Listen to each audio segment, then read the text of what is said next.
Hi అండి, welcome to మా తులసి పూజ హోన్లాగ్స్. అందరూ ఎలా ఉన్నారండి? నేనైతే చాలా బాగున్నాను. ఈరోజు రెసిపీ ఏంటంటే బాదుషా. చాలా మంది లేదంటే షాపుల్లో కూడా మైదాతోనే బాదుషా చేస్తారు కదా. మనం మైదా వాడకుండా గోధుమ పిండితోనే బాదుషా చేసుకోవచ్చండి. గోధుమ పిండితో బాదుషా చేస్తే జ్యూసీగా రావేమో, టేస్ట్ ఉండవేమో అనుకుంటారు కదా. అలాంటి డౌటే అవసరం లేదండి. మనం బాదుషాలకి గోధుమ పిండి వాడే టెక్చర్ గానీ, టేస్ట్ గానీ, జ్యూసీగా గానీ, పొరలుగా గానీ ఇప్పుడు నేను చెప్పినవన్నీ కూడా గోధుమ పిండితో బాదుషాలు చేస్తే కూడా అలాగే ఉంటాయండి. నేను చెప్పే పక్కా మెజర్మెంట్స్ తో గానీ, టిప్స్ తో గానీ ఈ బాదుషాని చేస్తే అచ్చం మనం స్వీట్ షాప్ స్టైల్లో లాగే బాదుషాలు ఉంటాయండి. ఇక ఏమాత్రం లేట్ చేయకుండా ఈ బాదుషాలు తయారీ విధానాన్ని ఎలా చేసుకుందామో చూసేద్దాం పదండి. ముందుగా అయితే ఒక గిన్నె తీసుకొని అందులోకి మెజర్మెంట్ కప్పుతో 1 కప్పు వరకు గోధుమ పిండి తీసుకుంటున్నాను. మీరు కావాలంటే ఏదైనా ఒక కప్పు తీసుకొని ఆ కప్పుతో మెజర్మెంట్ చేసుకోండి. ఒక చిటికెడంతా సాల్ట్ ను వేసుకోండి. 1/4 టీ స్పూన్ వరకు వంట సోడాని వేసుకోవాలి. వంట సోడా అనేది ఖచ్చితంగా యాడ్ చేసుకోవాలండి. ఎందుకంటే మనం గోధుమ పిండితో బాదుషా చేస్తున్నాం కాబట్టి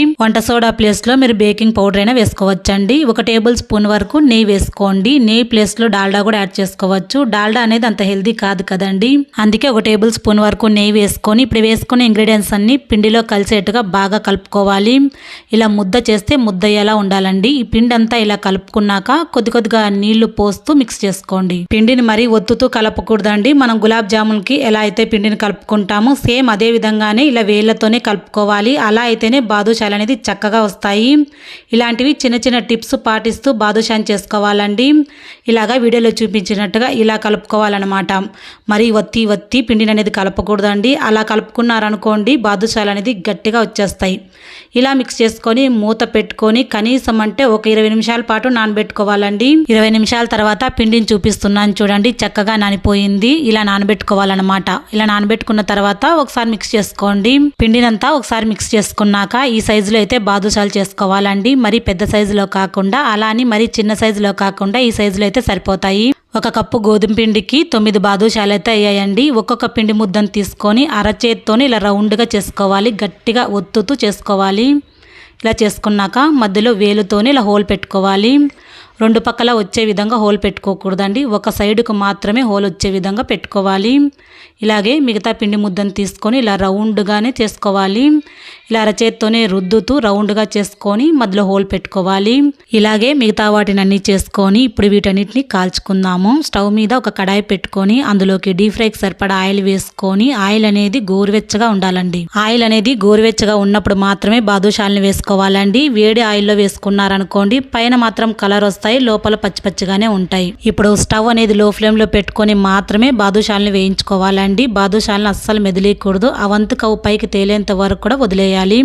అంటే పక్క స్టవ్ మీద పెట్టుకొని మనం వేయించుకుందాము. ఈ లోపలైతే షుగర్ పాకం పట్టుకుందామండి. స్టవ్ మీద ఒక ప్యాన్ పెట్టుకొని అందులో ఏ కప్పుతో గోధుమపిండి తీసుకున్నామో అదే కప్పుతోనే చక్కెర 1 కప్పు, 1 కప్పు నీళ్లు అదే కప్పుతోనే 1 కప్పు నీళ్లు పోసుకొని షుగర్ నంతా కరిగించుకోండి. షుగర్ నంతా కరిగించుకున్నాక 2 ఇలాచీల్ని కొట్టి వేసుకోండి. ఫ్లేవర్ చాలా బాగుంటుంది. ఓ తీగ పాకం ఏం రానవసరం లేదండి. మనం గులాబ్ జామున్కి ఎలా అయితే పాకం పట్టుకుంటామో అలా వస్తే సరిపోతుంది. ఇప్పుడు వీడియోలో చూపిస్తున్నాను చూడండి. ఇలా వేళ్ళ మధ్యన పట్టుకుంటే ఇలా జిగురుగా ఉంటే సరిపోతుంది.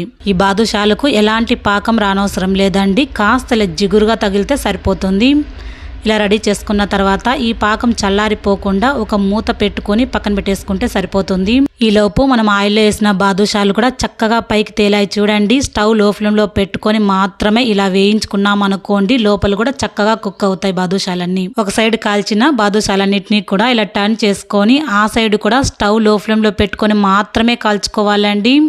అలా కాల్చుకుంటేనే బాదుషాలు అనేది లోపల పచ్చిగా లేకుండా ఉంటాయి. బాదుషాలన్నిటిని అటువైపు ఇటువైపు మంచి కలర్ వచ్చేదాకా కాల్చుకున్నాక ఇవన్నీ కూడా పక్కన తీసేసుకోవాలండి. కాస్త వేడిగా ఉన్నప్పుడు మాత్రమే పాకంలోకి వేసుకోవాలి. చక్కెర పాకం అనేది కాస్త గోరువెచ్చగా ఉండాలి. బాదుషాలు కూడా వేడిగా ఉండాలండి. అలా వేసుకోవాలన్నీ కూడా.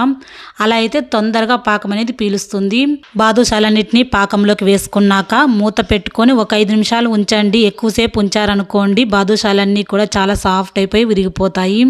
ఒక 5 నిమిషాల తర్వాత ఒక ప్లేట్లో తీసేసుకుంటే గనక ఎంతో టేస్టీ అయిన గోధుమ పిండితో బాదుషాలు రెడీ అయిపోతాయి. నిజంగా చెప్తున్నానండి. గోధుమపిండితో చేసిన బాదుషా టేస్ట్ కానీ టెక్చర్ కానీ పాకం అయితే చక్కగా పీల్చి జ్యూసీగా ఉన్నాయండి. తినేటప్పుడు మా పిల్లలకైతే చాలా బాగా నచ్చాయండి. ఒకసారి ఈ టిప్స్తో ఈ మెజర్మెంట్స్తో ఇలా గోధుమపిండితోనే బాదుషాలు చేసుకోండి మీ ఇంట్లో కూడాను. ఈ బాదుషాలను మీ ఇంట్లో చేసుకున్నాక ఎలా కుదిరాయన్నది నాకు కమెంట్ చేయండి. కొత్తగా మన ఛానల్ని ఎవరైనా చూస్తూ ఉంటే గనక ప్లీజ్ సబ్స్క్రైబ్ చేసుకోండి, లైక్ చేయండి, షేర్ చేయండి. మరొక రెసిపీతో మళ్ళీ మీ ముందుంటాను. Thanks for watching.